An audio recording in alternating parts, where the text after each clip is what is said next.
이 약초는요, 그러니까 이런 증상이 있을 때는 병원에서 도대체 해줄 수 있는 게 없어요.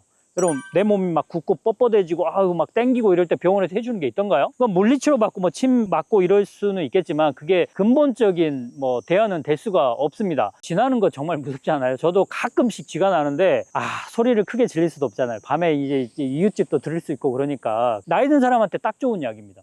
저는 여러분께 이 약초 하나하나 알려드리는 게 너무 재밌거든요. 사실 이 기쁨입니다. 삶의 기쁨이에요.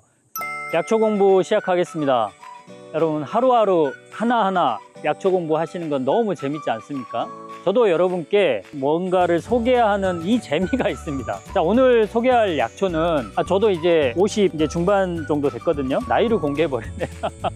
몸이 예전하고 다르게 뻣뻣해져요. 움직이려고 그러면 당기는 이런 정도는 아니지만 약간 부자연스러운, 그러니까 운동을 해도 뭔가 좀 불편해요. 여러분도 그러시죠? 아마 60, 70, 뭐 80 되시면 뭐 훨씬 더 그럴 텐데, 오늘은 내 몸이 약간 굳었을 때, 경직되었을 때 풀어주는 약초, 매우 중요하거든요. 이 약초는요, 그러니까 이런 증상이 있을 때는 병원에서 도대체 해줄 수 있는 게 없어요.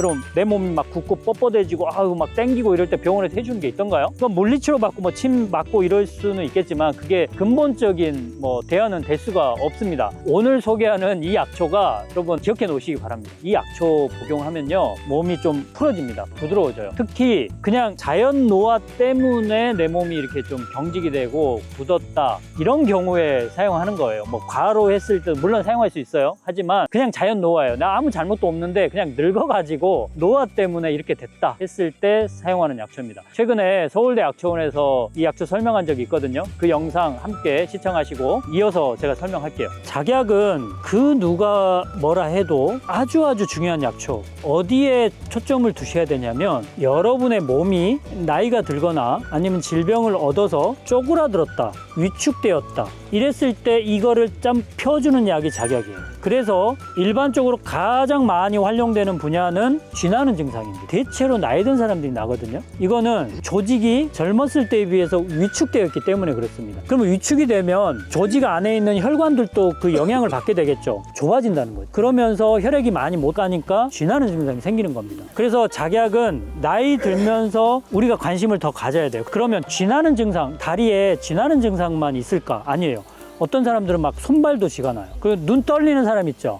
이거 뭐 마그네슘 먹으면 된다고 하지만 안 되는 사람들은 이것도 역시 작약을 좀 써야 돼요. 긴장되어 있거나 위축되어 있는 거를 쫙 늘려주는 그런 역할이 작약이라고 보시면 돼요. 그리고 쥐나는 증상이 아니더라도 여러분, 나이가 들면 이게 좀 뻣뻣하다, 약간 결린다, 아무것도 안 했는데, 그런 사람도 작약이에요. 우리가 마사지를 받고 싶다, 누가 좀 주물러주면 좋겠다, 이런 게 작약증이에요. 작약을 써야 되는 상황인 거죠. 여기 옆에 보면 모란이라고 있어요. 모란하고 작약하고 따로따로 보면은 이게 작약인가? 라고 생각하는 사람이 있거든요. 근데 가장 큰 구분점은 아시는 분? 여기 전문 용어 나왔습니다. 나무, 안나무. 맞네요. 예, 얘는 새순이 지금 나무에서 나오고 있어요. 목본식물이죠. 그리고 얘는 이제 초본식물이죠. 땅에서 다년생이긴 하지만 초본식물이에요. 그런 차이가 있습니다. 근데 뭐 이걸로 구분하셔도 되고, 꽃도 약간 다르잖아요. 그거는 이제 눈이 좋은 사람들 얘기고, 일반인 눈에는 비슷하게 보여요. 또 이게. 자, 작약이라는 약초로 설명을 했는데요. 이 작약은 뭉친 것을 풀어준다고 그랬잖아요. 그래서 이 쥐나는 증상에, 쥐나는 거 정말 무섭지 않아요? 저도 가끔씩 쥐가 나는데 소리를 크게 질릴 수도 없잖아요. 밤에 이제 이웃집도 들을 수 있고 그러니까, 그럴 때 이제 작약을 사용하면 풀어주는 그런 효과가 있고요. 그래서 쌍화탕에 가장 많이 들어가는 약초가 작약이라고 그랬잖아요. 정말 제일 많이 들어갑니다. 그리고 오늘 여러분께 소개할 약초는 또 한 가지가 있는데, 약초가 아니고 처방, 인삼 양영탕이라는 처방이 있거든요. 근데 여기 이제 처방 이름을 분석해 보면 인삼이 들어가겠죠. 근데 여기에 가장 많이 들어가는 약초가 인삼이 아니고 작약이에요. 그런데 왜 인삼 양영탕이라고 했냐면, 이 처방을 써야 될 사람이 작약을 써야 되는 사람인데, 그러니까 몸이 굳은 거예요. 뻣뻣하고 막 땡기고 이런 증상이 있는 거예요, 기본적으로. 그런데 이 사람을 보니까 허약해요. 기운이 없어요.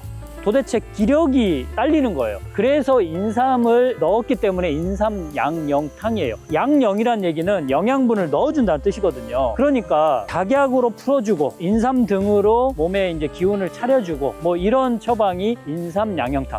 나이 든 사람한테 딱 좋은 약입니다. 이 쌍화탕 같은 경우는 비교를 하자면 사실은 쌍화탕은 나이가 들든 안 들었던 간에 쓸 수 있어요. 그냥 과로를 해가지고 근육이 땡기고 막 이랬다. 내가 오늘 삽질을 안 하다가 막 한 1000번 삽질을 했다. 이래가지고 막 땡긴다. 이러면 쌍화탕이에요. 이건 나이 든 거하고 전혀 관계없죠. 그런데 인삼 양념탕은 그냥 내가 일을 한 것도 아니에요. 근데 몸이 아파요. 땡기고 결리고 그런데다가 기운이 없어요. 아, 요즘 너무 기운이 없다. 인삼 양념탕 그럴 때 쓰는 약이에요. 저도 이제 환자들 오시면 인삼 양념탕 많이 드리거든요. 그분들의 특징이 좀 말라 있는 사람들이 좀 많아요. 말라 있어야 근육이 좀 땡기고 뭐 결리고 뭐 이러거든요. 그런 분들에게 인삼 양념탕 적합하다라고 생각하시면 될 것 같습니다. 자, 오늘 함께 해주셔서 감사드리고요. 작약이라는 약초, 이 주변에 화초로 많이 심지만 이제부터는 이 뿌리를 약으로도 많이 사용한다라는 거 꼭 기억을 하시기 바랍니다. 자, 여러분 약초 방송 시청해 주셔서 너무 감사드리고요. 저는 여러분께 이 약초 하나하나 알려드리는 게 너무 재밌거든요. 사실